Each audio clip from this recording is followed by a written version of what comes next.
It's so nice to see all of you, and I'm excited to meet all of you and to say hi because today we will talk about Ottoman Empire. It is amazing. Will be a live stream. We will try to understand a little. At least I will try to understand. And if you know something, you can share facts about Ottoman Empire. And at this moment, I was looking some information about this country, empire. Let's say like this. And it looks like it has quite interesting history in itself. And when you look at this history, you will start to understand behavior of some countries and their nostalgia about past. Same you can find with example Russian Empire. As a result, some countries thinking about their past pretty often. And I think that here, if we are talking about Ottoman Empire, happening the same. Yes, hello Alex, and happy to see you, Jean. And you said, hello Alex, I'm ready to learn something new. I'm ready to learn something new too. And before we will start, you can leave your like. It will be impossibly amazing. You can leave your comments also in chat, and if you're watching after, it will be good too. And to be honest, Ottoman Empire sounds for me like I know a little bit when I know that at this moment Turkey, it is this country like it was like a major part of this Ottoman Empire and influencer of this territory. And I want to show before we will start watching video, I will want to show you some. Oh no, yes, I'm here.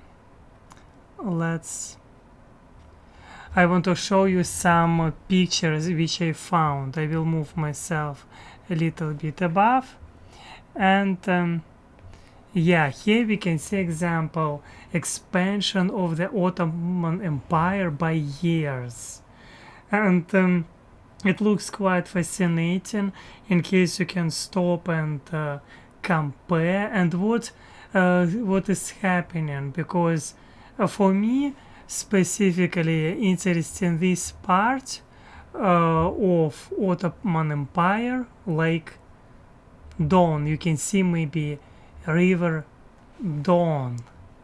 It is Russian river, and you can see probably Crimea.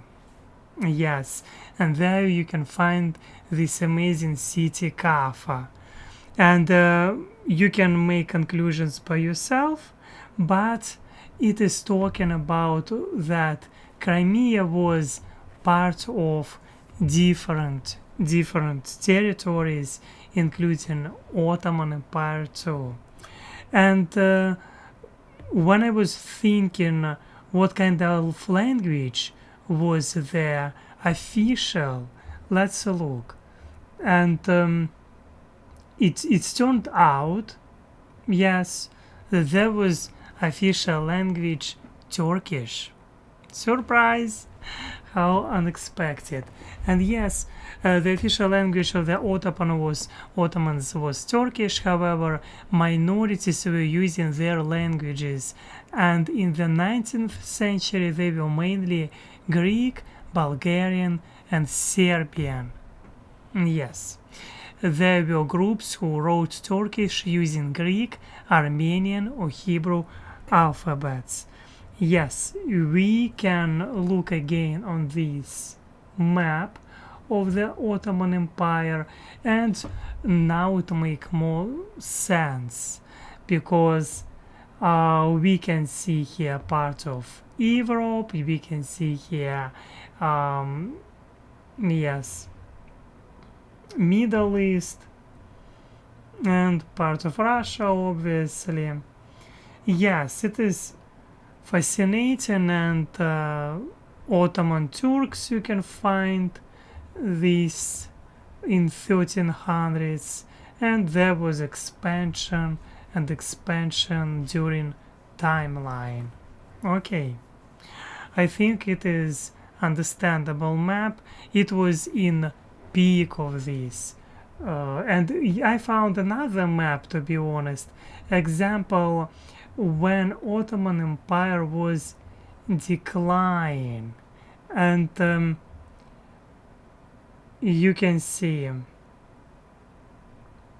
decline of the Ottoman Empire was in 1923, like 1 century ago.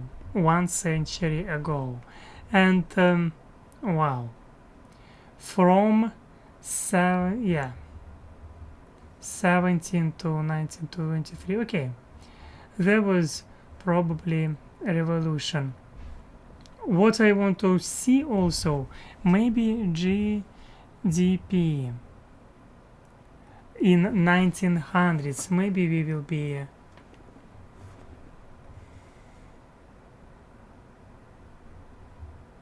you can see here your information, 220 millions pounds.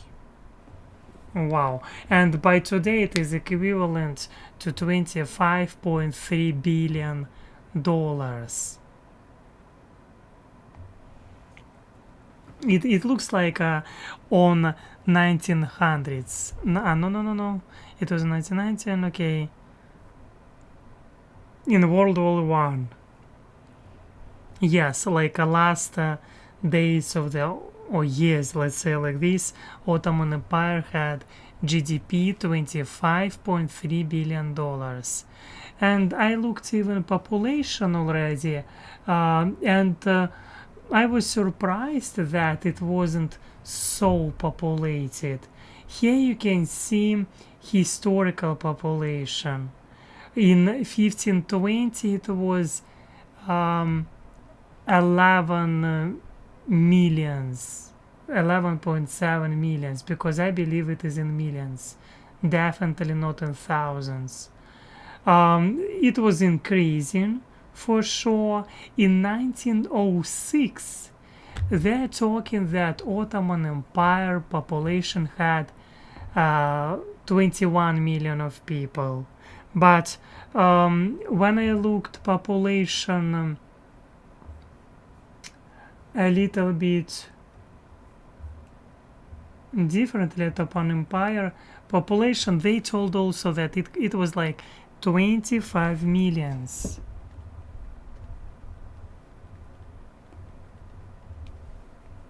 Oh, Ottoman Empire.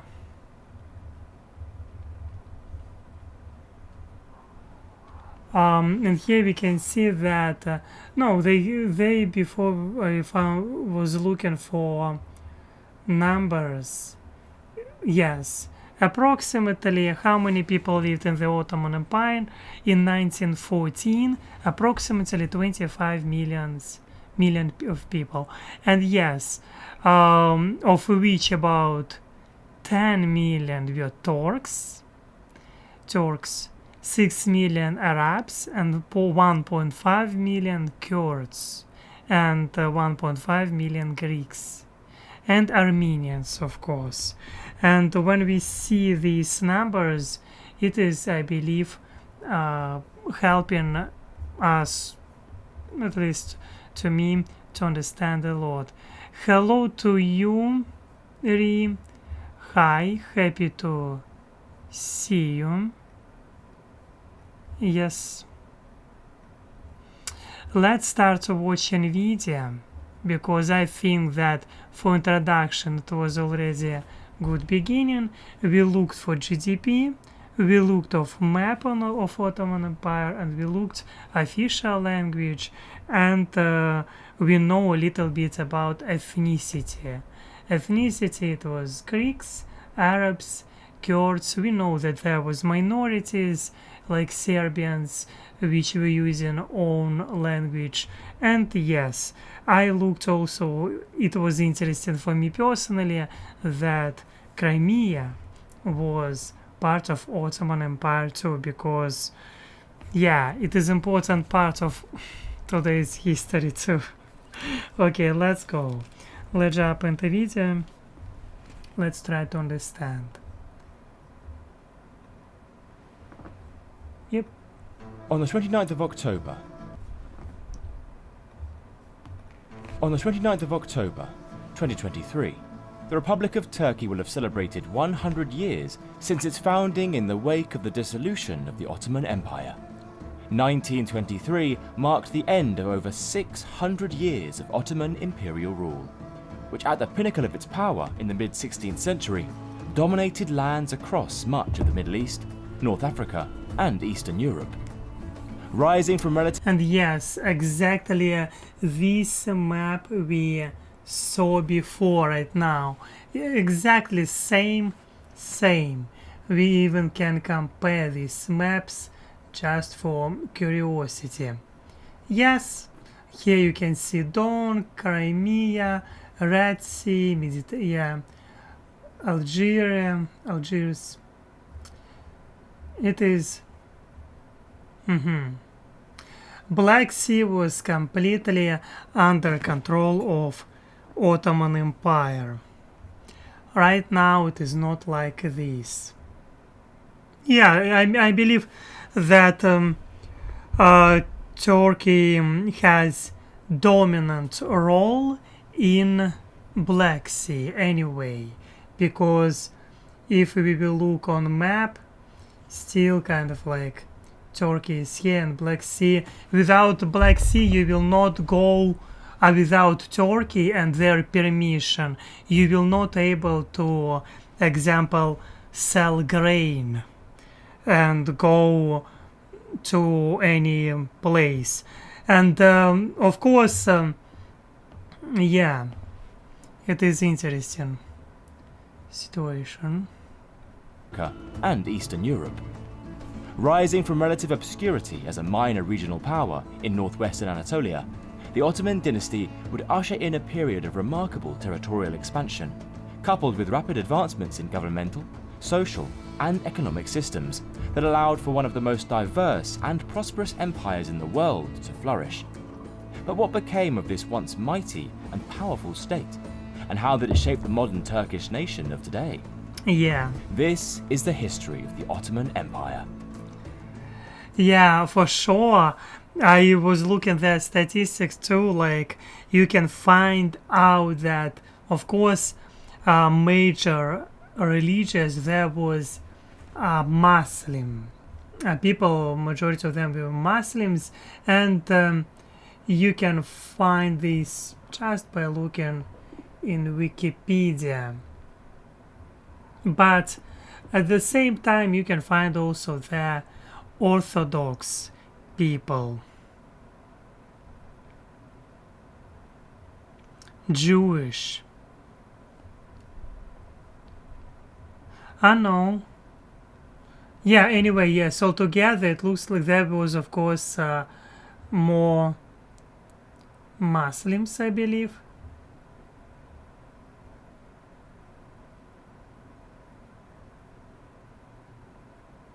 I want to see maybe they have total numbers. Or it was already on the top. It was total. Gosh. If they decided to, I didn't expect that it will be Republic of Bulgaria borders. Okay.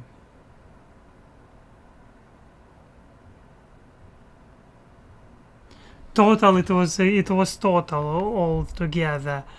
Anyway, you can find that there was Orthodox, a lot of Orthodox and Muslims too. Oh wow. It is taxable population was income, health main. Okay. Very interesting. I expected more numbers. Just trying to understand. Yeah, expected more numbers, like of my, yeah. How the Ottoman Empire came to be established cannot be fully understood without first providing some context on the migration of the Turkic peoples out of Eastern Asia. Since ancient times, the Turks, who were themselves originally an Asiatic people, had gradually migrated from northeastern Asia and headed westwards across the vast Eurasian steppe. By the 7th century, they were in the region around the Altai Mountains, near the borders of what is now Russia, Kazakhstan and Mongolia. From there, they continued to move further south and westward in the centuries that followed, before a number of them settled into a semi-nomadic way of life in an area around the Caspian and Aral Seas. One of the main Turkic tribes that came to inhabit this area were the Oghuz. However, sometime in the late 10th century, one leader of the multiple clans that made up this tribe, a man by the name of Seljuk, decided to break off from the main tribal group and establish his own dynasty. Over the subsequent decades of the new millennium, Seljuk and his descendants laid the foundations of the Seljuk Empire by expanding into Persia. They were greatly influenced by the Persian language and culture, which they soon adopted for themselves, as well as converting to Islam. Yes, we were talking in previous live stream about Persian language because we were talking about Iran, and yeah, it is. We can see that culturally, of course, they're different, but because they're neighbors, I believe they have a lot of in common at the same time, because these people and nationalities lives on this land for thousands of years, and that's why it is they have a lot of in common, I believe. By the 1060s, they had advanced all the way up to the borders of the Byzantine Empire in western Anatolia. Sporadic clashes between the two powers eventually culminated. And here you can see also Byzantine Empire, that Crimea. I'm always looking on Crimea. It was part of Crimea too. And yeah, it is interesting thing that how important strategically this half island, if I say correct, I hope it is correctly, important for empires. Yeah, because Byzantine Empire had this, Ottoman Empire, Russian Empire. Wow, interesting. Culminated in the outbreak of the Byzantine-Seljuk War. Byzantine. At the Battle of Manzikert in 1071, the Seljuks inflicted a crushing defeat on the Byzantine army, which effectively allowed them to gain control of the Near East and push deeper into what is now Turkey. Over the next 2 centuries, the Seljuk Empire gradually declined and fragmented into a patchwork of smaller Turkic states. The Turks themselves, however, continued to hold a major presence in Anatolia, notably in the shape of the Sultanate of Rum. Although this too would eventually decline and fragment by the turn of the 14th century, resulting in a number of even smaller principalities, known as the Anatolian Beyliks, scattered across the region. It was here, amongst the tribes of northwestern Turkey, that a warlord emerged as the founder of what would become the Ottoman Empire. Although the sources for his life and reign remain unreliable and undetailed, he is credited as the founder of the dynasty that bore his namesake, Osman. Yeah. Yun dancer. It takes a mind of steel. I want to look maybe The century of for major, or maybe they didn't have kings. Ottoman Empire,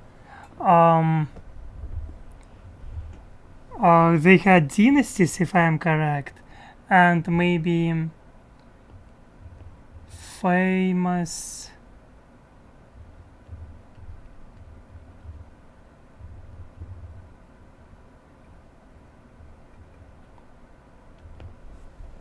dynasty. Ottoman Empire dynasty named after Osman first.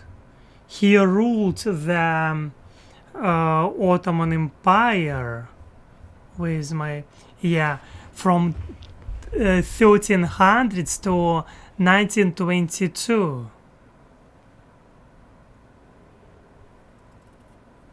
During much of the empire's history, the Sultan was the absolute regent, head of state and head of government, though much of the power often shifted to other officials such as the Grand Vizier. And pretty often you can find that in some countries, like now, people referring towards history, and they're talking about that it is in DNA of people to have such such type of example of government. And I don't know, maybe it is sometimes when you look at these hundreds of years of such type of living, maybe it is in DNA, but at the same time you're understanding that after a few generations, example, people will be able to accept any type of government. Yes. Oh, hello, Heather. Hello. It's nice to see you. Yes. I'm trying to understand a little bit more Ottoman Empire. Dean as T. Dynasty. Oh, dynasty. Gosh. Dynasty. Thank you. Dine as T. It's like dine as like tea. Like tea. You can. I like tea example. Dynasty. Thank you, Heather, a lot for your correction. And yes, when you see that interesting history that they had this Sultan, Ottoman Empire felt on famous sultans in history. We can see here names such as,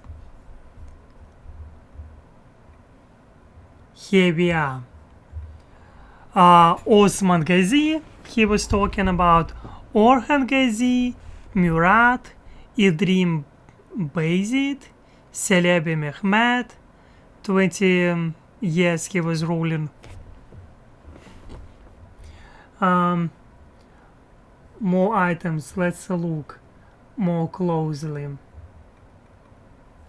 Yes, and they have this interesting on head, I don't know what is it, have no idea. Here we are. In this list you can see chronologically name of sultans, and you can count them like, gosh, until 1922, 36 from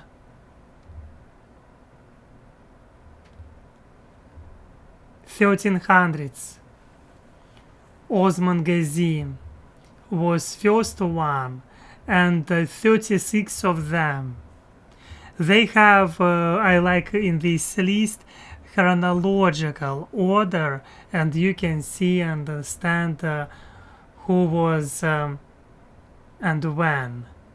1519, 5 example, for during 8 years was Mehmed III. Before him, Murad III. He was ruling a little bit longer, but still.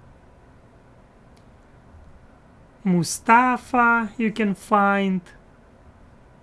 Yeah, Murad IV. You can see Murad IV, and here he was Murad III 15th century. Wow, it is interesting. Mustafa IV. Where is Mustafa II? Mustafa III. Gosh. Murad V. Mehmed V. Mehmed number 6. Yes, it is quite interesting that you can find 36. 36, it is crazy. It is crazy. That's why it's kind of, to be honest, when you're looking on history of Turkey, you will not be surprised that a lot of people like supporting, like, therefore such type of governments, because they're like talking like, look at us, we were monarchs, sultans, like for during centuries. Now you can understand why. Yeah. Or so after Osman's reign would be characterized by the Ottomans trying to conquer the last vestiges of the Byzantine Empire, which had once ruled over most of the eastern Mediterranean. By the 14th century, however, this was now reduced to the southern portion of the Balkans, mainland Greece, the Greek islands, as well as a small amount of territory in Turkey. Their empire was ruled from Constantinople, the most formidable walled city in the medieval world, and one which had withstood many sieges over the centuries.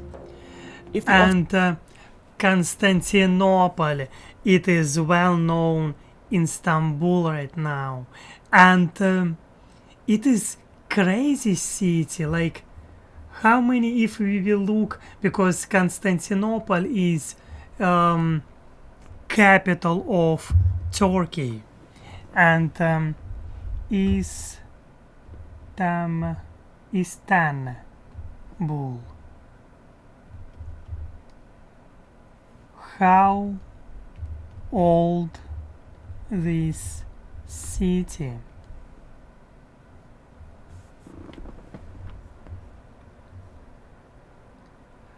And we can see founded on the Saraburu promontory around the 660 before Common era as Byzantium. The city, not known as Istanbul, developed to become one of the most significant cities in history.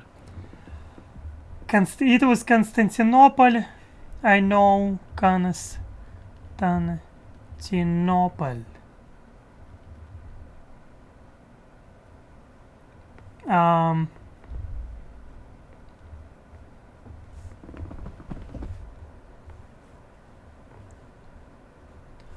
We can see here photos.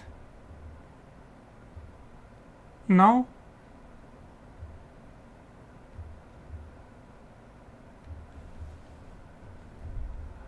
Maybe map?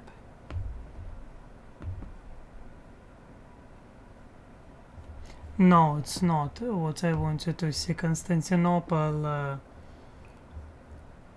I'm not understanding. Istanbul.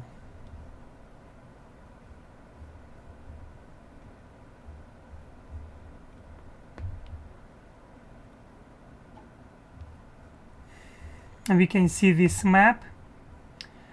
Constantinople in the Byzantine period.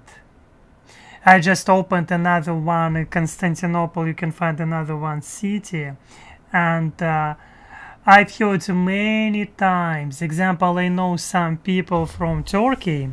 I know one guy from Turkey, and to be honest, I know, his name is Halis, and he was working and living in Istanbul. And the most interesting thing that he was living in this old city, and it is fascinating. You can see this map. was made looks like many years ago. I mean, like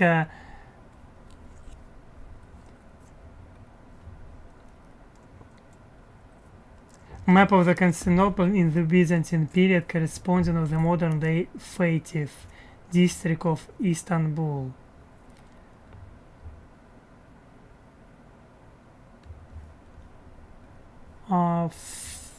Maybe in 1930s. It is considerably fresh when they changed this name of city, like it was, come on. The 1923 Treaty of Lausanne formally established the Republic of Turkey, which moved its capital to Ankara, Old Constantinople, long known informally as Istanbul, officially adopted the name in 1930.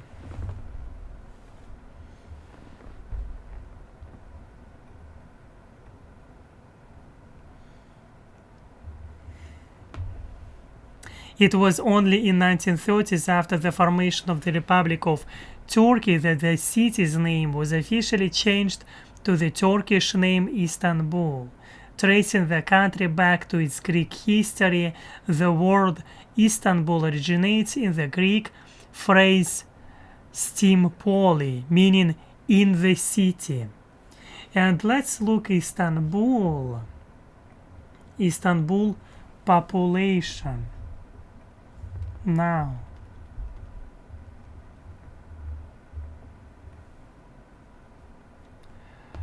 it looks like it has close to 16 million people.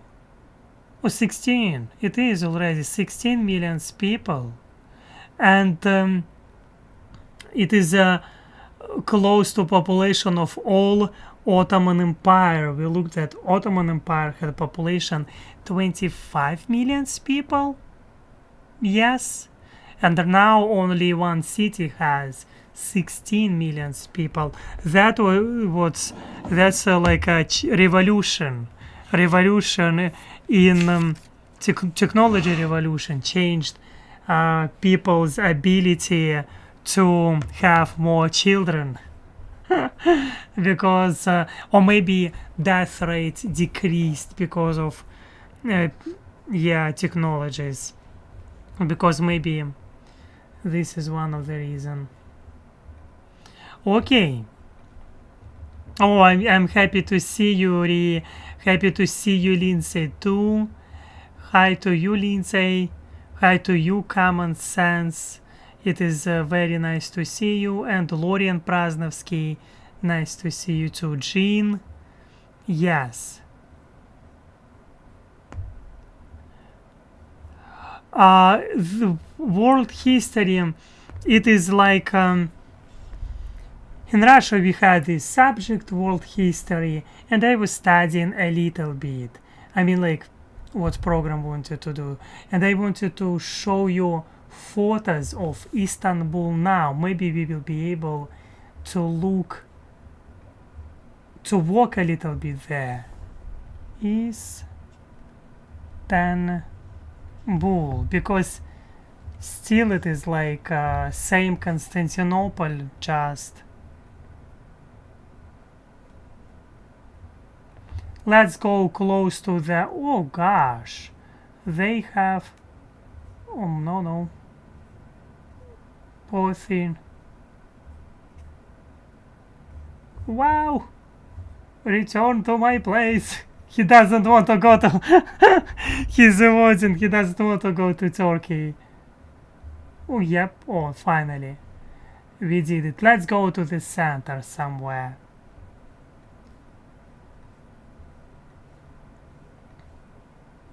It looks nice, nothing bad. I've heard many nice, too often I've heard that, oh, you can see these apartments, looks like Soviet apartments, Soviet buildings. Completely Soviet style, like 10 from 10.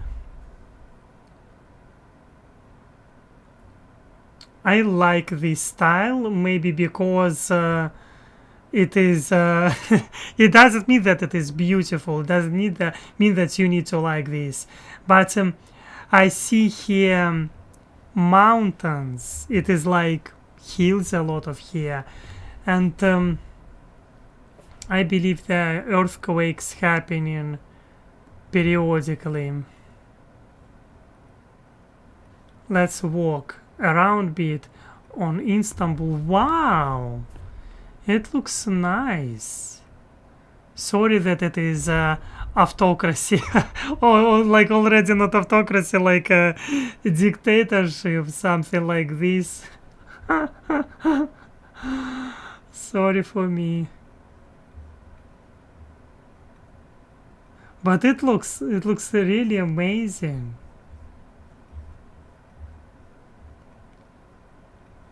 You can see it is really amazing city. Wow. It is crazy. Here we are. Yes.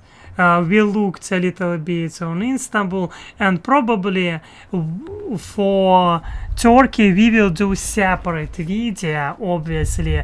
Just I wanted to look how Constantinople looks in modern time, because this city was part of Ottoman Empire, of Byzantine Empire, and as a result it is interesting to look.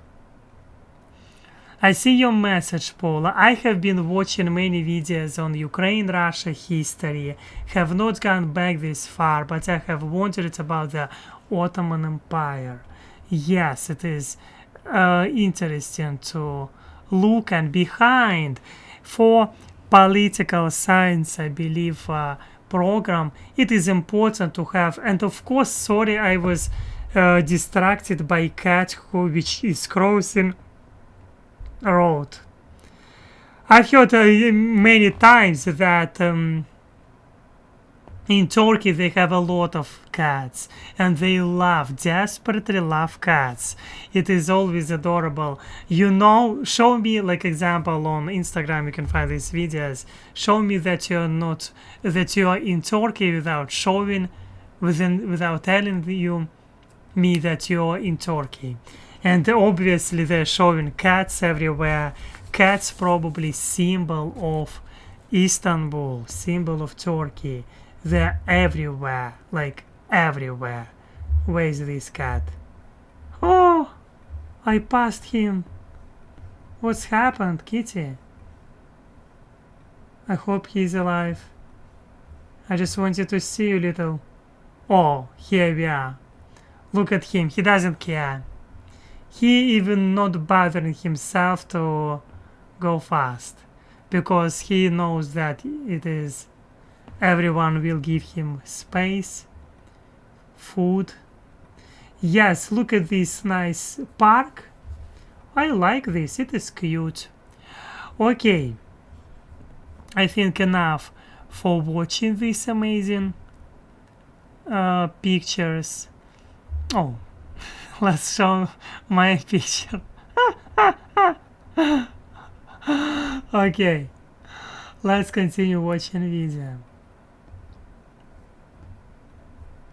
Ottomans were to expand beyond northwestern Turkey, they would have to do so at the expense of the Byzantines and take their capital city for themselves.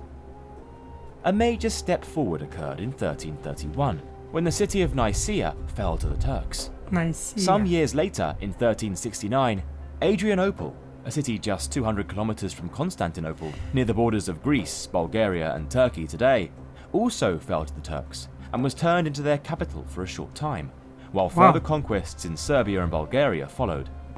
A brief period of internal turmoil occurred within the Ottoman Empire in the first decades of the 15th century, but in 1451, Mehmed II was restored to the Ottoman Sultanate and determined to conquer Constantinople once and for all.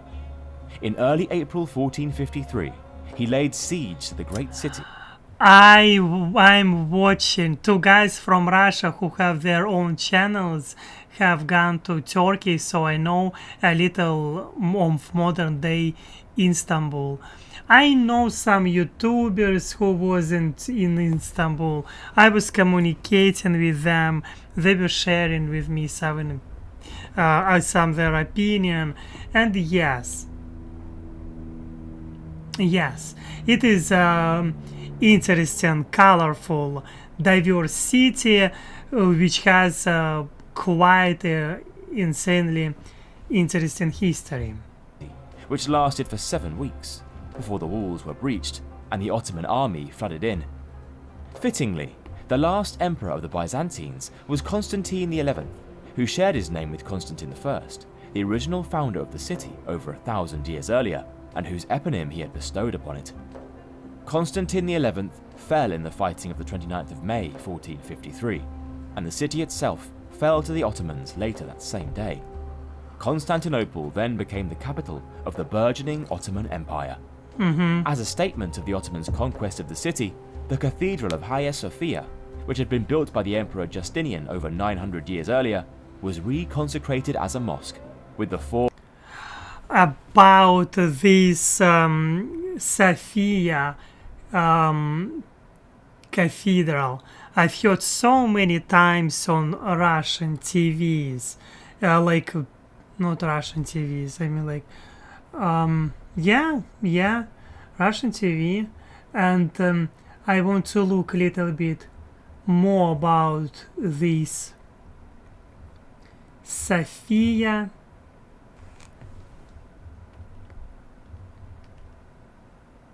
How it's named? Sophia Cathedral.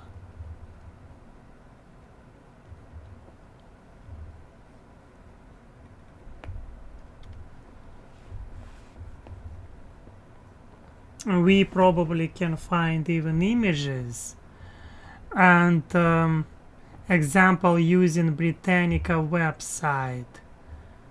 Hagia Sophia. Oops. I want to look only one picture. Yes. Here we are. It how looks this amazing, colorful cathedral. There was a religious tension between Russia and Russian Orthodox Church and this Sophia Cathedral Church. I mean, look. Maybe I will be able to find out a little bit more. Let's look.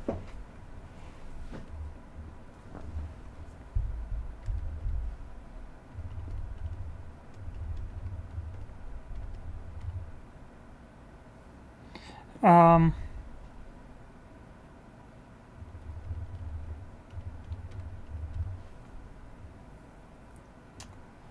um,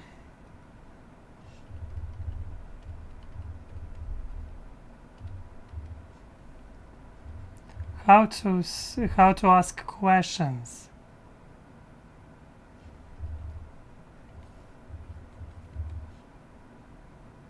No, it will be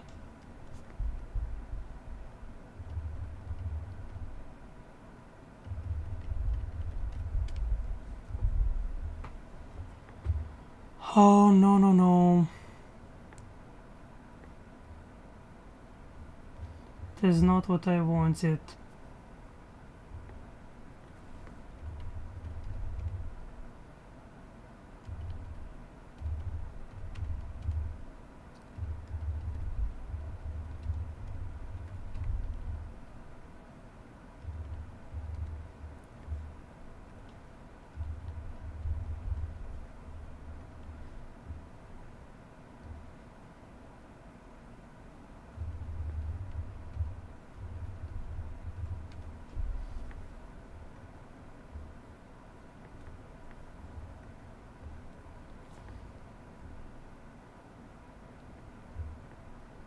I'm trying to find information. Sorry, I'm trying to find information. Why?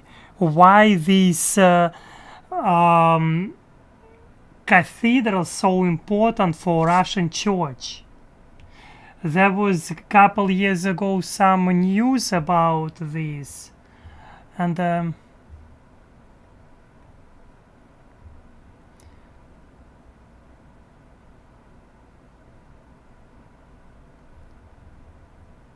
why example cathedral of Saint Sophia touched how to say warm on like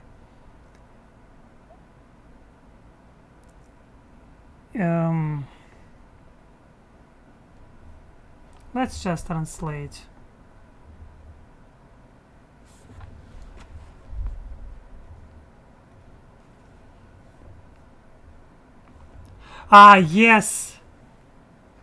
Yes, it was in 2020. Yeah, this cathedral. I've heard news about this cathedral. Yes, it was in 2020. Turkey have decision about this cathedral. Now they will use this like a mosque. Yes. Before it was like not mosque but like museum. That's what happened. And I was thinking, well, something I've heard about this. Maybe I will be able to translate for you. On July 2020, the Turkish State Council overturned the 1934 decision to turn the Sophia into a museum and decided that the building could be used as a mosque. Yes, that's what I've heard about this. I was thinking something about relationships, or maybe there were some disagreements. But I remember some news there were, and right now it's happened in Russia. Russia took experience from this experience of Turkey. In Moscow, you can find this museum there was, and they decided that it will be not longer a museum. We are now will have the real church. Okay, that's what happened at first in Turkey, then already in Russia. Now I at least understood. 4 minaret towers at each corner of the complex being added shortly afterwards. The conquest of the Byzantine Empire and the fall of Constantinople were just the beginning of the rise of the Ottoman Empire. In the century that followed, the Turks set out on a course of expansion and conquest across the eastern Mediterranean, Middle East, North Africa, and into the Balkans and Black Sea. In the early 1460s, Mehmed II quickly overran Morea in Greece, the Empire of Trebizond in northern Turkey, and then Bosnia in the Balkans. By the time he died in 1481, he had expanded into southern and eastern Turkey, conquered Albania, and also sent an expedition to the Crimean Peninsula, which established an Ottoman presence on the northern shores of the Black Sea in the mid-1470s. Step into Wix Studio, the new web creation platform built for His successor, Bayezid II, was just as formidable a Yeah, probably need to change my location. Just. warlord, and during his 30-year reign, he added new territories to the empire in Syria and the Levant, after defeating the Mamluks of Egypt in a war for dominance of that region. Additionally, he also consolidated Ottoman control over the Aegean Sea, after battling against the Republic of Venice, who controlled many of the islands and the passing trade routes between 1499 and 1503. His successor, Selim I, is also noteworthy, despite only ruling for 8 years between 1512 and 1520, but nevertheless conquered virtually all of North Africa. In 1517, his armies defeated the Mamluks at the Battle of Radania and brought Egypt and much of Libya under Ottoman control, while Hayreddin Barbarossa, the ruler of much of Algeria and Tunisia, agreed to become an Ottoman vassal in 1519. Perhaps the most famous Sultan of the Ottoman Empire, and one who above all others undertook its greatest expansion to the height of its power, was Suleiman the Magnificent, ruling for half a century between Suleiman the Magnificent. Wow, he had quite interesting nickname, let's say it like this, because the Magnificent. Wow. There was a lot of them. 36. 36. Gosh. between 1520 and 1566, his sultanship witnessed the Ottomans emerge as one of the foremost global powers, as he completed the conquest of much of the Balkans and took his armies all the way to the gates of Vienna, which he unsuccessfully besieged in 1529. He also secured the island of Rhodes from the Christian Knights of St. John in 1522, captured the city of Tripoli in North Africa in 1551, and expanded into the Arabian Peninsula and Iraq. By the time his reign ended, Ottoman rule extended from Hungary and the northern shores of the Black Sea, south towards Egypt and Oman, and from And you can see that it looks like they had quite good fleet, because these territories connect, like close to the seas, and yeah, it looks like they had amazing fleet. Let's look example such information about how many ships, how to ask this better, had Ottoman Empire. You can see that nearly 200 warships, including 21 battleships. It ranked third after the British and French navies, in top 3. And of course, when you look at this map, that's why you have immediately this understanding that look at this map. Of course, they had good fleet. I mean, like navy, and as a result, like, it is logical. But at the same time, they was not able to conquer this territory, whatever was here, what kind of country. They couldn't. You can see this. For them, it was strategically maybe more important to have these ways, trade ways, on the sea. And they still controlling Turkey. Without them, Black Sea, nobody can, like, they're controlling Black Sea. Like, let's look for this.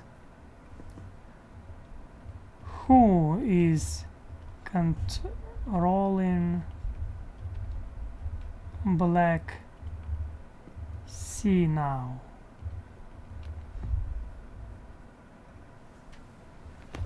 Of course it must be, it's not Russia for sure.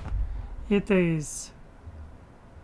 Yes, it looks like Black Sea, large island sea situated in the south. Okay. It is bordered by Ukraine to the north, Russia to the northeast, Georgia to the east, Turkey to the south, and yes, same countries, nothing new, but over the Black Sea. Yes. Who has maybe to ask questions a little bit differently?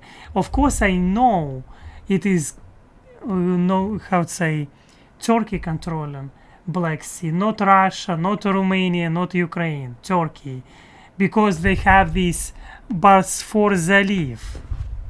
Let's look this in Russian maybe.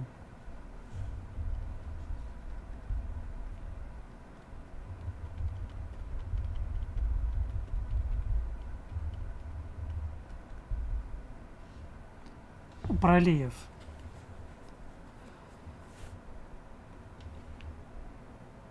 Yes. Proliv Bospor, it is in Istanbul, belongs to Turkey, you can see. And it means, like, let's to translate this to be more understandable. And we will look on this map, obviously, where this.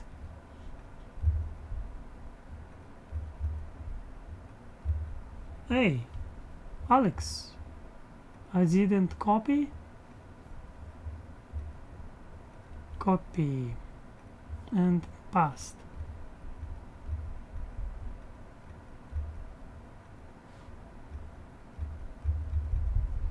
It doesn't want to react. Please. Oh my god, why you not reacting? Maybe he wants me Google Translate to translate this. What? Maybe I need just to reload. Okay, my Google Translate is not working. What's happened? And we can see, of course, okay, I will translate by myself. I was lazy. I tried to use Google Translate anyway. This bus 4 controlled by Istanbul, and it is connecting Mramor Sea and Black Sea. And Turkey, of course, it is the main proliv, main like bay between, and like without Turkey nobody can do anything there. They're like gods of this proliv. Okay, let's look this proliv.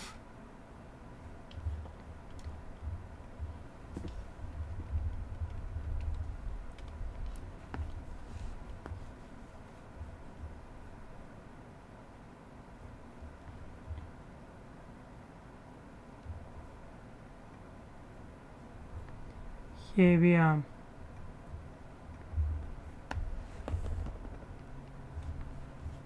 Open in maps.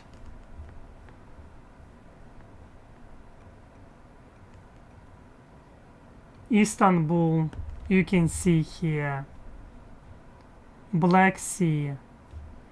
If you want to go from Black Sea to Mediterranean Sea, you need to go to through by using Istanbul, and without Turkey you will never do this. You just close, you just nobody there, like really nobody. And that's why they are deciding all policy in this region. For political science, I think it is good to know. From this, it is strategically, like historically, their territory, obviously, but still, like we can see that Russia cannot go further without their permission. Not only Russia, Ukraine, Romania, same, Bulgaria. No, Bulgaria probably has something here, piece of something. Oh no. No, they do not have. Yes, it is all Istanbul.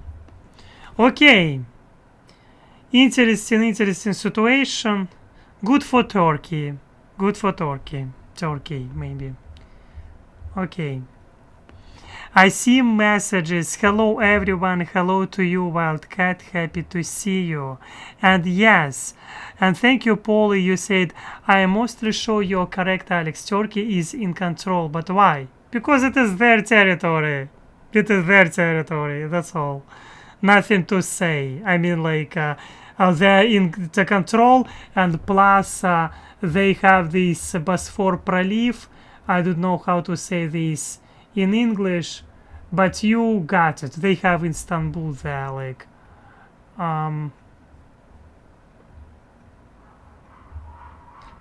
yes. Oops. Where is my...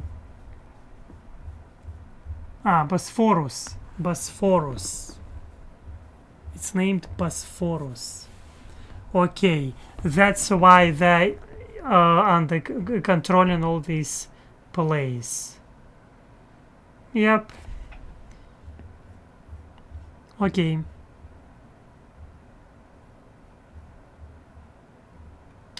Let's go. Let's continue. From Algeria in the west to the shores of the Caspian Sea in the east. Much of the success of the Ottomans' expansion was owed to the proficiency of its military, which incorporated a cohesive balance of well-trained infantry, cavalry, and artillery that was unmatched during its heyday. Amongst the elite troops were soldiers known as janissaries. These were men who were captured as child slaves from Christian lands in southwestern Europe and forced to convert to Islam. They were then incorporated into the Ottoman army under strict codes of discipline and professionalism, which made them an extremely effective fighting force. From this position of power in the early 16th century, the Ottomans would consolidate their efforts and spend the next 2 centuries waging war against Christendom in Western and Central Europe. This became a multi-pronged conflict, with much of the initial effort spent fighting for dominance of the Mediterranean against the preeminent power in the region, Spain. At that time, the Spanish controlled much of southern Italy and the Italian islands, and took it upon themselves to check the advance of the Muslim Ottomans by leading coalitions of Christian forces against them. For decades, armadas were sent back and forth between the Turks and the Spanish, culminating in 2 major clashes in 1565 and 1571. The first of these was the Great Siege of Malta, during which the Ottomans tried to capture the island from the Knights of St. John, who had been granted it by the Spanish crown as compensation for the loss of the island of Rhodes to the Turks decades. We can see this desire to conquer like land, places. It is a logical decision, looks like, for empires. Like, it is a way of thinking of empires. They're like, okay, we will have more. Like, maybe just not only about empires, it is human nature. The people wants always to have more. As a result, it is kind of like, yeah. It's interesting that nothing changed since like this time, like empires already do not exist, and people are still fighting for land. Earlier. For piece of land, I mean, like, come on. The siege ended in failure for the Ottomans, and 6 years later, their advancement into the Mediterranean would be halted further by another Spanish-led Christian alliance, which sent a huge armada against them in 1571. The Battle of Lepanto, which took place off the coast of northwestern Greece, involved over 400 ships and 130,000 men, and ended with another defeat for the Ottomans. Although this proved to the Christian powers that the threat from the Turks could be contained to some extent, this setback, from the Ottoman perspective, merely shifted their focus to other areas of Europe where they wished to expand into. Ever since their victory over the Hungarians at the Battle of Mohacs in 1526, complete control over Central Europe lay tantalizingly within the Ottomans' grasp, were it not for the Austrian capital of Vienna barring the way across the river Danube. Although they had failed in their previous attempts to take the city in 1529, under the leadership of Grand Vizier Kara Mustafa Pasha, a new siege was launched against Vienna in 1683. Despite fielding an army of over 150,000 men, the Ottomans could not take the city. I like this picture. It is very interesting, and it is gosh,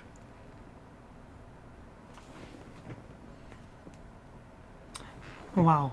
It is, I see here numbers in this picture, and I'm like, what is happening? It looks like 12, 3, I don't know what these numbers means. 12, 3, Yes, trying to understand what these numbers can mean. Anyway, what I wanted to tell that probably about this time people will talk about our time when we will not live already after 100 years.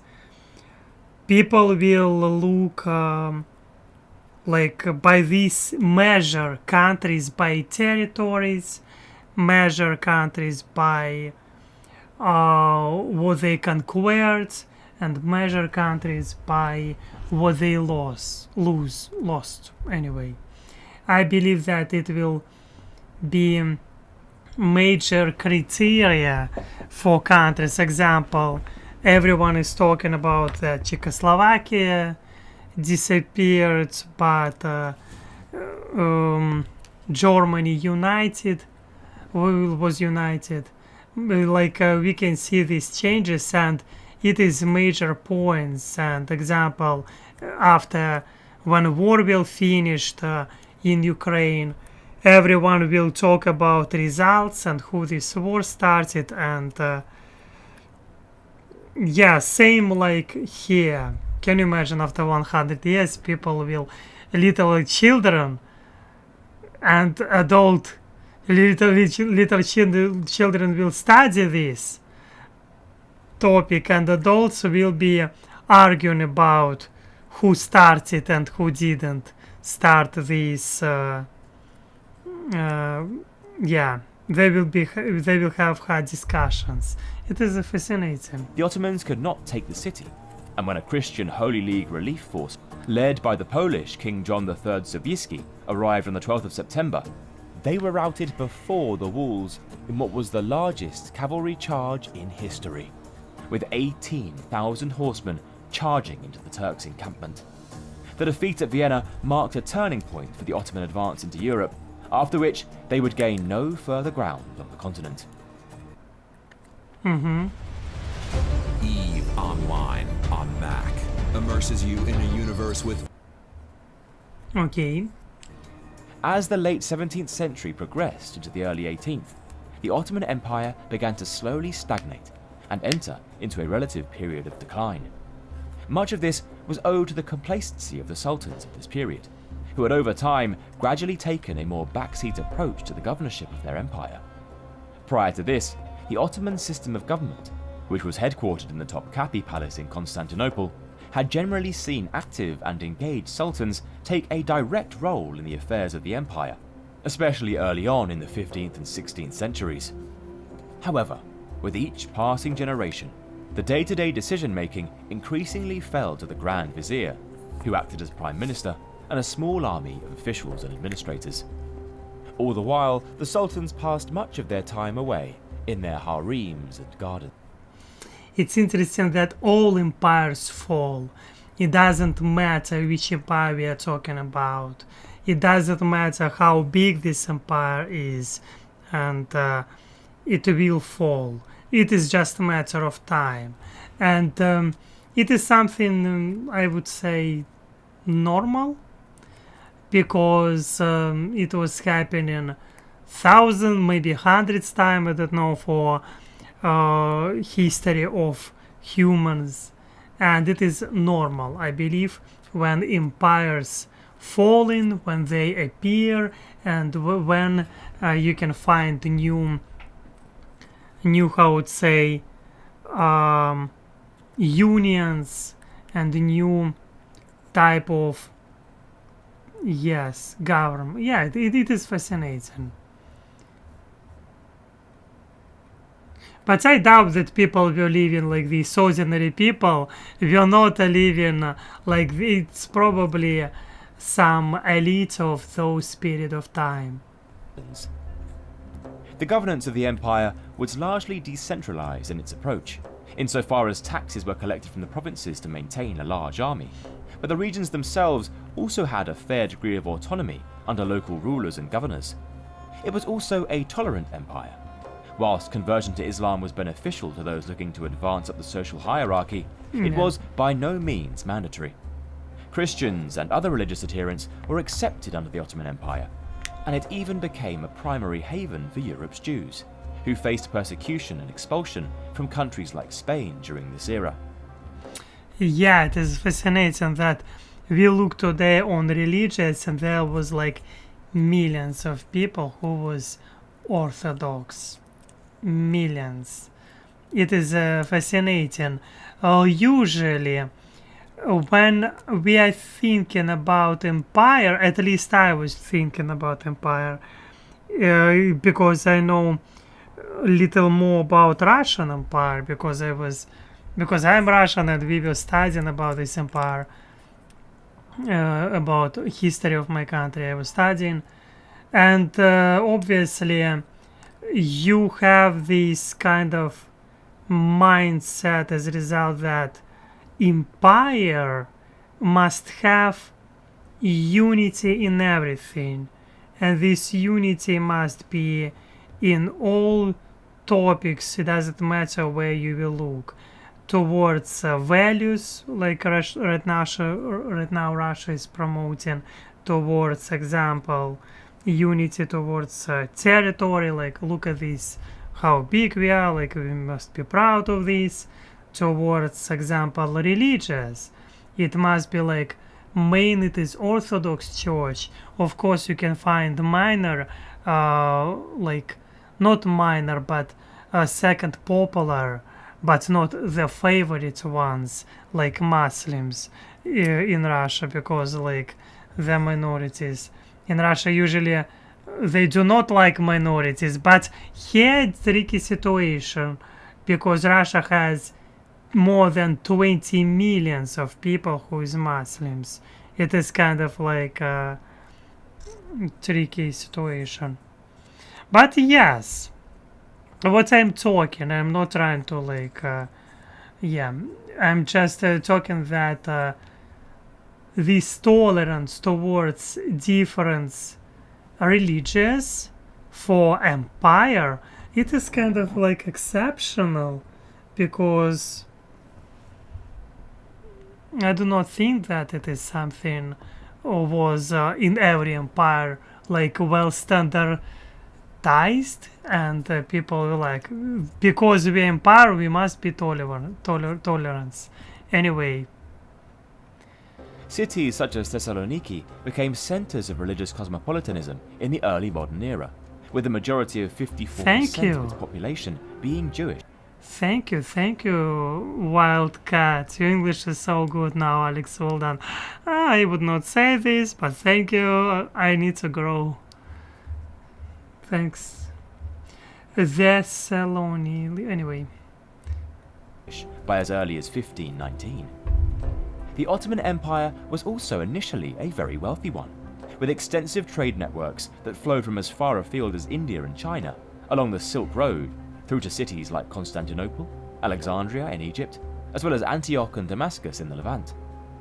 Over time, however, as the centre of world economic activity shifted from the Mediterranean to the Atlantic, large ocean-going vessels carrying trade out of the Americas and the Far East effectively bypassed the Ottomans and reduced Europe's reliance on the overland trade routes that passed through their territory, effectively making them obsolete. With this economic stagnation and imperial decline, the Ottoman Empire began to fall behind its European rivals, who were themselves experiencing a scientific revolution, with developments being made on all fronts due to rapid advancements in technology. Please, Lord Zux, bring me more customers and a higher ROAS. What was that? What kind of advertisement it is? Right now you can find a law in Russia, a law about how to, I will look for this law. When I saw this advertisement, I immediately was thinking about this law. I was looking at it today. Wow. Let's look.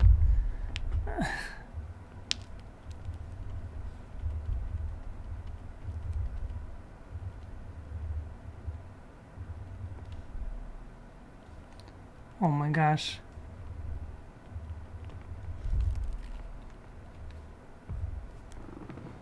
Um, you can you can find in Russia blasphemy law, and it is very interesting. A blasphemy law is a law prohibiting blasphemy, which is the act of insulting, of showing contempt or lack of reverence to deity, oh my gosh, or sacred objects, anyway, towards something considered sacred or inviolable, towards religious. Blasphemy law. That's what I'm talking about. And when I saw this advertisement, he was praising in advertisement. Come on, like, oh God, give me customers. And here, like, I immediately started to think about this law, and you can see this law, by the way, is working in. Can we look?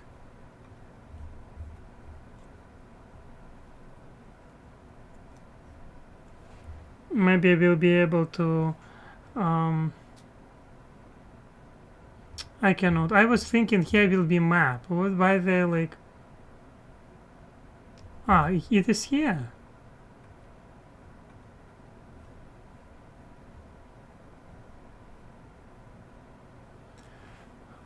You can find this law, like example, in some countries you can be sentenced to death for blasphemy in 7 countries worldwide. Like example, Libya, also Saudi Arabia. You can have death if you will tell something. Nigeria, Somali, we can see here Iran.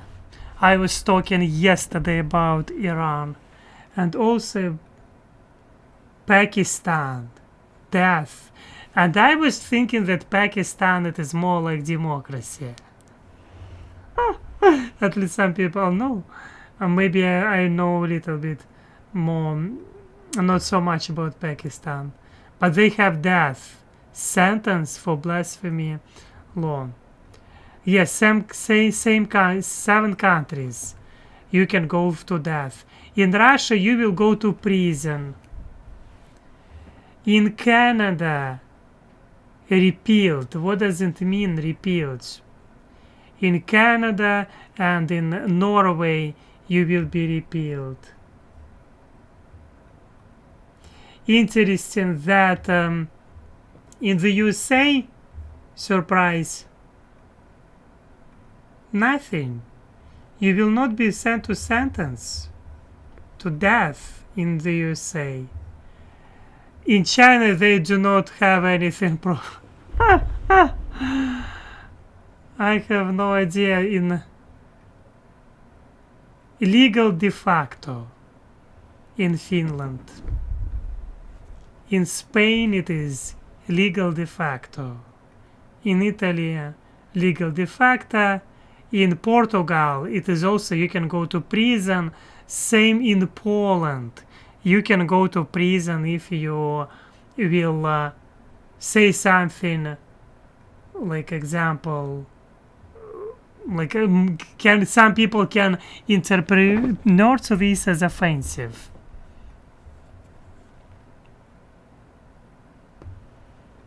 Good that your Google researches are not embarrassing, Alex. Why it should be embarrassing me? I mean, like, Crazy Russian Sergey and Ivan was in Turkey. Yeah, I know. I've heard about this, and I know. Good for them. What can I say? Thank you, last one, for sharing with this. Yes, interesting. That in Russia you will go to prison. Obviously in Kazakhstan you will go. Pretty often you can find tendency in Kyrgyzstan it is illegal. But you can find tendency if Russian Federation creating a law.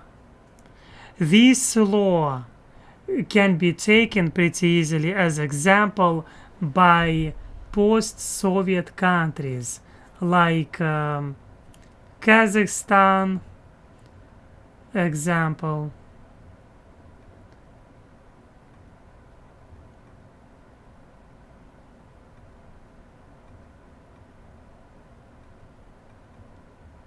Yes, I want to look.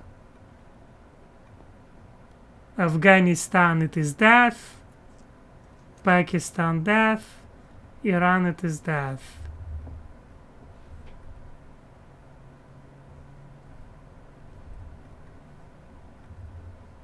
Okay, it was why should I say anything embarrassing?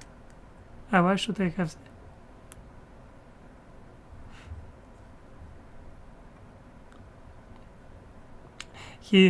but because why I should embarrass myself? I mean, like, come on.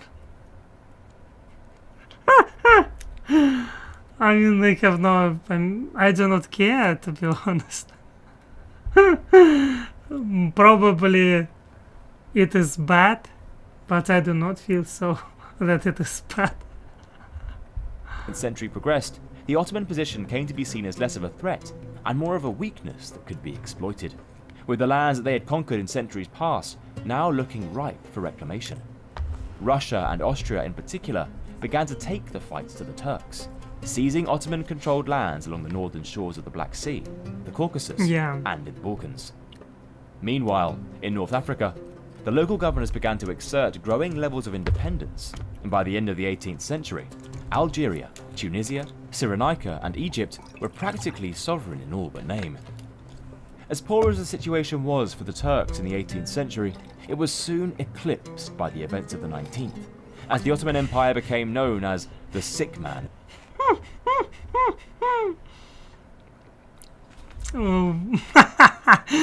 Блять, I see this. Of Europe. As early as 1804, an uprising occurred in Serbia, which immediately called the Ottomans' control over the Balkans into question. The steady fracturing of the empire continued in subsequent decades, with the Greek War of Independence breaking out in 1821. This led to the emergence of an independent Greek state by 1829, which was supported economically and militarily by Great Britain, France, and Russia, who were eager to see the Ottoman presence in the region decline for their own benefit.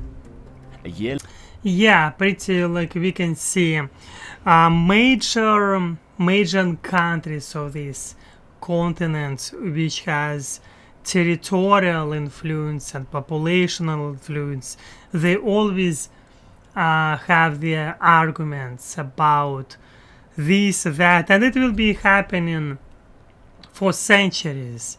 Like that's one of the thing with big countries like example Russia, Turkey, UK.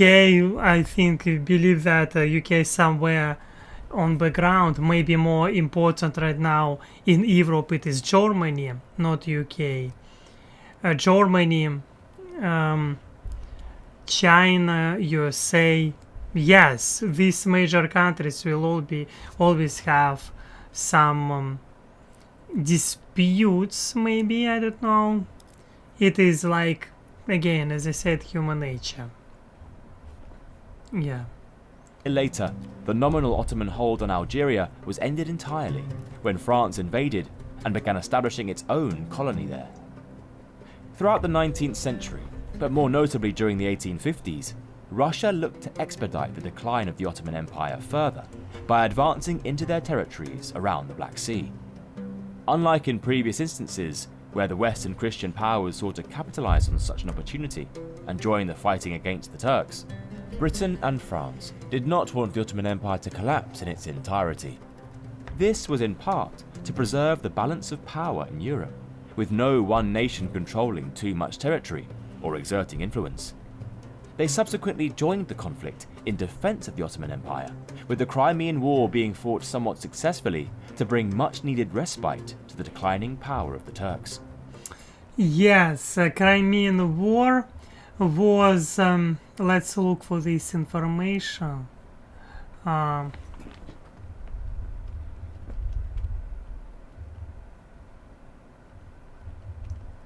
For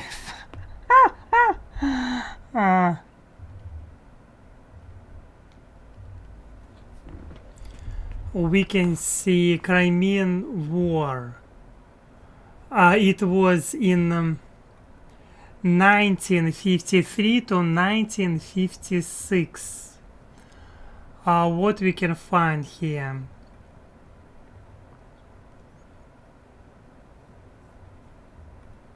Can we translate this? Probably we can.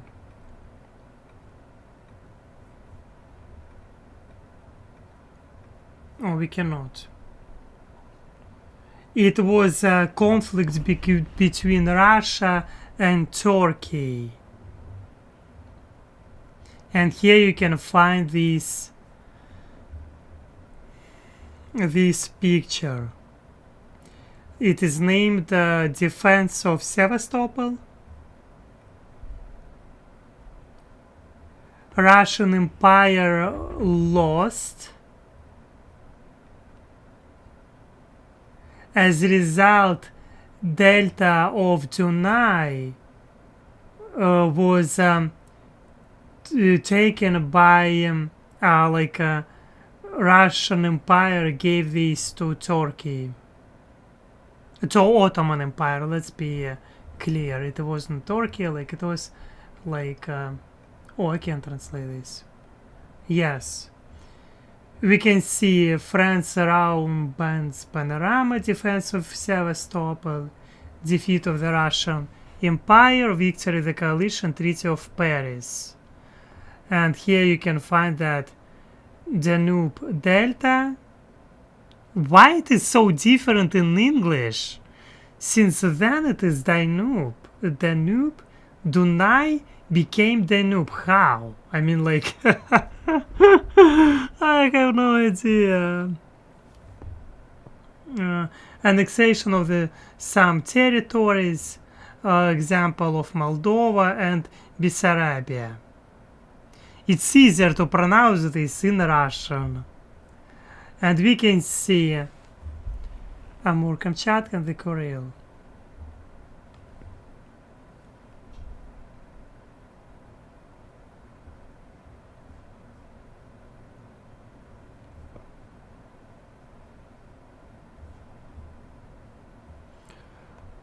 Oh wow, it was quite huge. So in Russia the war was called Crimean because huge tension was in Crimea, but there you can find there was war even in far east of Russia. It is my region where I came from.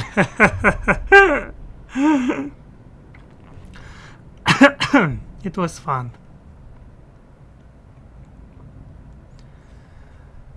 Yeah. I see your message, Wildcat.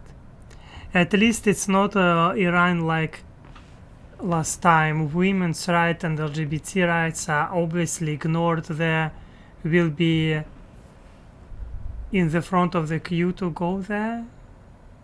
I didn't understand anything. What do you mean? In Iran, yes, they have these, let's say politely, restrictions on lack of human rights. Yes, it is true. Nevertheless, in the 1860s, 1870s, and 1880s, numerous new countries emerged out of the Ottoman provinces in the Balkans, as Romania and Serbia declared themselves independent and Bulgaria became increasingly autonomous. The Empire of Austria-Hungary and Russia once again continued in their relentless attacks at the expense of the Ottomans in the Balkans and the Caucasus. By the early 1910s, When Italy had seized Libya from their control, and Albania had established itself as an independent nation, there were growing talks amongst the European powers of dissecting what remained of the Ottoman Empire and dividing it up between themselves. It looks like in modern... Who are you? It looks like in modern time it is more complicated to control countries. It's like, I mean, like you can find attempts. All countries trying to influence on each other, let's be honest. All countries, without any exception. Everyone. It is politics, it is dirty game. But like in modern times, because I think it is more complicated because of technologies. Yeah. This seemingly never-ending period of decline led to growing concerns amongst the Ottoman Empire's younger generations, many of whom identified as Turkish nationalists and called for political reforms to mitigate the empire's downturn and hopefully rejuvenate its prospects after 200 years of stagnation. At the forefront of this movement were the Young Turks, a group which wanted to replace the centuries-old governmental system of sultan and ministers with a modern constitutional monarchy, alongside a Western-style parliament and civil service. In 1908, they launched a revolution which successfully managed to usher in a period of constitutional government. However, the Young Turks were a loosely formed alliance of various political groups, including liberals, academics, and also more conservative elements, including the military. As a result, they were unable to rule by consensus or agreement after the revolution of 1908, and for years into the 1910s, the Ottoman state continued to have tumultuous internal politics, which only exacerbated the empire's collapse. Ultimately, the end for the Ottoman Empire would come from both within and without, being inextricably linked to the outbreak of the First World War. Up until this point, the Turks had avoided becoming involved with the two main military alliances that had developed amongst the European great powers in the late 19th and early 20th centuries. These were the Triple Entente powers of France, Russia and Britain, and the Triple Alliance powers of Germany, Austria-Hungary and Italy. Yes, it was like alliance. I've heard about this several times. When conflict finally broke out in the summer of 1914, the Turks saw an opportunity to push back against the Russian advancements made over the past century, and so decided to join Germany alongside Austria-Hungary and Italy as part of the Central Powers. Yeah. Oh gosh, when you can see these political games, you're like, wow. It is fascinating. It is always fascinating. And yeah. The Ottomans had mixed fortunes during the war. On the one hand, they scored a major victory against the British and Anzac forces during the ill-judged Gallipoli campaign, but in the Middle East and the Levant, they lost much of their territory to the Arab Revolt of 1916 to 1918, which was instigated by the British adventurer T.E. Lawrence, better known as Lawrence of Arabia. There was also a much darker and brutal aspect to Ottoman activities during the war, as from 1915 onwards, the government engaged in acts of genocide against its Armenian subjects, resulting in the deaths of an estimated 1.5 million people. Overall, the war was a disaster for the Turks, as like with Germany and Austria-Hungary, it simply could not maintain the war effort, and by 1918, the Turkish military was in collapse across numerous fronts. With the end of the First World War in late 1918, the victorious allies in the shape of Britain, France, Greece and Italy, who had changed sides in 1916, occupied much of Turkey and began... And here you can see what's happened with the territory of Ottoman Empire. You can see here Palestine, Mesopotamia, Syria, France, or Armenia, Italy took this territory, Greece. Yeah, fascinating. began to contemplate its post-war future. Great Britain, it is like Ottomans' GB, Great Britain. remaining territorial possessions in the Levant and the Middle East were divided up by Britain and France, who occupied them as imperial mandates of their own empires. The Ottoman state was thus restricted largely to what is now Turkey itself, but even the territorial integrity of this was soon threatened by the claims of Greece and Italy, with the former looking to annex the lands its people once occupied as far back as Byzantine and ancient Greek times, and the latter seeking control of some islands, such as Rhodes, as a form of compensation for its role in the war. All of this resulted in a revolt against the Allied occupation of Turkey in May 1919. Sophia The Cathedral. Turkish War of Independence, as it became known, would last for 4 years and would result in the emergence of the modern Turkish state and the subsequent terminus of the Ottoman Empire. In the early stages of the war, the remnants of the Ottoman government in Constantinople sided with the Allies in an effort to preserve what little of their empire remained. Their opponents, the Turkish nationalists, who were now led by the former Ottoman general Mustafa Kemal Ataturk, occupied much of the centre of the country and experienced extensive military losses, with Greek and other Allied forces campaigning far inland. However, in the course of 1921 and 1922, the Turkish nationalists ardently fought back, gradually pushing the Greeks and others out of mainland Turkey, and effectively secured a favourable armistice in October 1922. Yeah, like sometimes countries, they do not have balance, and they're not understanding that it is impossible. Like they do not have understanding that they it is impossible. They want to take so much territory. Like in this situation, of course, I would guess it was impossible. Even come on. As a result, they lost everything. The following year, under Ataturk's leadership, the Grand National Assembly in Ankara was recognized as the legitimate Turkish government, with the signing of the Treaty of Lausanne, which ratified the independence of the modern Republic of Turkey. He looks like he's a Dracula. He's like a vampire. Look at him. Mustafa Kemal. Yes. He looks like he's the real Dracula. Turkey. The war was officially ended, and the capital city was transferred from Constantinople to Ankara. With that, the Ottoman Empire, which had dominated much the Middle East, North Africa, and parts of Eastern Europe for well over 600 years, was formally abolished and ceased to exist. And now we can see sometimes you can find them, not sometimes, wars, like in these territories that Turkey trying to return their power. That's a very interesting thing. And of course it is fascinating to look for what is happening. Okay, I want to look a little bit more on map of Istanbul, and we will go to another place of Istanbul. Maybe let's look this amazing bridge. Just want to look how people doing there. Whoop. I'm in the middle of this Bosphorus. Wow. My life didn't prepare me for this. My little man, he's swimming somewhere.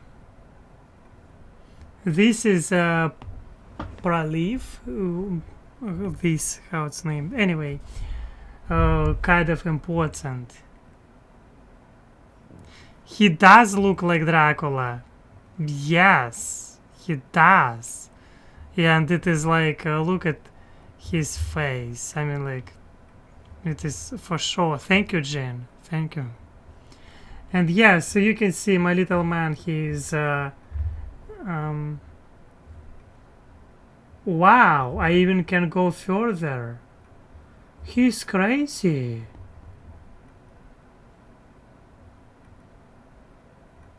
What the hell? He's just I'm swimming there like Is it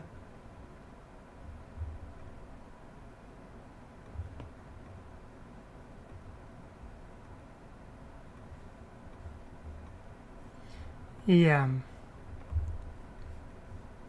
Okay, it was interesting live stream. I appreciate all of your support because today with you I was trying to understand a little bit more about Ottoman Empire. In future we will do separately live stream about how it's named, Turkey, because Ottoman, and the same I will do with some territory. Like example, I will do separately about Russian Empire and separately about Russia, modern Russia, because it is different countries, like in same countries anyway. Still, it is different topics in a lot of ways. And yes, as for now, thank you for your support. Thank you for your likes. I appreciate this a lot. Thank you for your comments. It was interesting for me to find out a little bit Ottoman Empire. I looked today for Istanbul.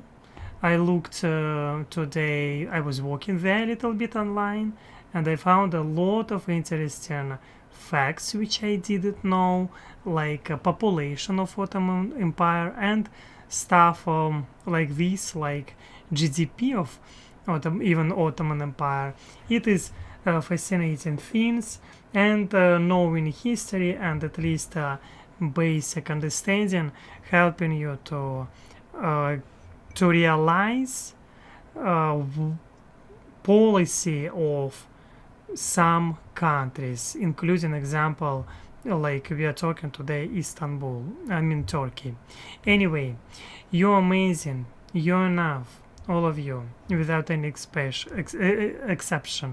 I'm wishing you to be yourself. Try to smile more often, even if sometimes it is not so easy. Yes, as for now, I'm hugging you, wishing you to be yourself, and as always, see you next time.